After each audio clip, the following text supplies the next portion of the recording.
अस्सलाम वालेकुम। मुकालमा YouTube channel में आप सभी का दिली खैर मकदम है।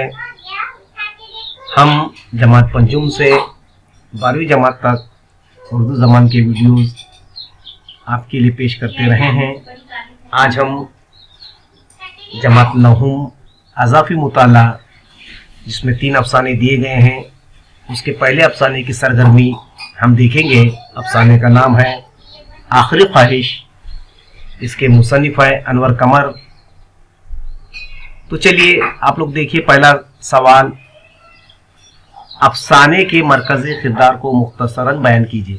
जवाब देखिए, अफसाना आखिरी ख्वाहिश में सज़ाए मौत पाने वाले किरदार की आखिरी ख्वाहिश भी बहुत मामूली है, मगर इस मामूली ख्वाहिश के पसे पर्दा इंसानी ज़िंदगी की अलमनाकी, बेवक़्ती और महरूमी को पेश किया गया है।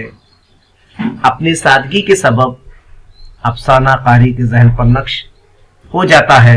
दूसरा सवाल देखिए, अफसाने के मरकज़ी किरदार का हुलिया अपने अल्फाज में बयान कीजिए।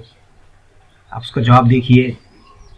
परमा जो इस अफसाने का मरकज़ी किरदार है, जो उड़ीसा के आदिवासी कबीलों में से एक कबीले का फर्द था, वो एक बालिश कपड़े से बदन को ढांके रहता, गले में रंग बिरंग पत्थरों की मालाएं पड़ी रहती, चेहरे को सुर्ख, सब्ज और सफेद रंग से पेंट कर दिया करता। वो दुबला पतला लंबा शख्स था।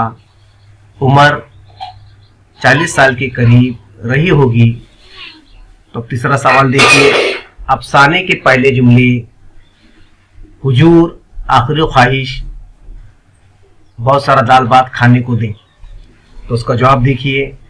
परमा को सज़ा सुनाने के दिन ही बता दिया गया था कि उसकी लाश और सामान को लेने के लिए उसके अहले खाना आएंगे और उनको वो सौंप दिया जाएगा। अपने गरीब घर वालों को बहुत सारा दाल भात की ख्वाहिश की और खान साहब से दरख्वास्त करता है कि तमाम चीज़ें के साथ ये खाना भी उनको दे दीजिए। तो चौथा सवाल देखिए, परमा के शिकार के पीछे दौड़ने की कैफियत को या मंजर को भी, दौड़ने के मंजर को भी लिख सकते हैं, मतलब कैफियत कीजिएगा, अपने अल्फाज में लिखिए। परमा अपने बेटी के कहने पर हिरन के पीछे नशीबो फराज की परवाह किए बगैर तेजी से दौड़ता है। राह में आने वाले पौधों पर से छलांग लगाकर गुजर जाता है। पेड़ की झुकी हुई टहनियों से झुककर चौपायों की तरह बैठकर निकल जाता है और कलांचे मारता है। तो ये जवाब हम लिख सकते हैं। इसमें मजीद और 4 सवाल की गुंजाइश है। अगर आप कहें तो वो भी आपके सामने पेश किया जाएगा।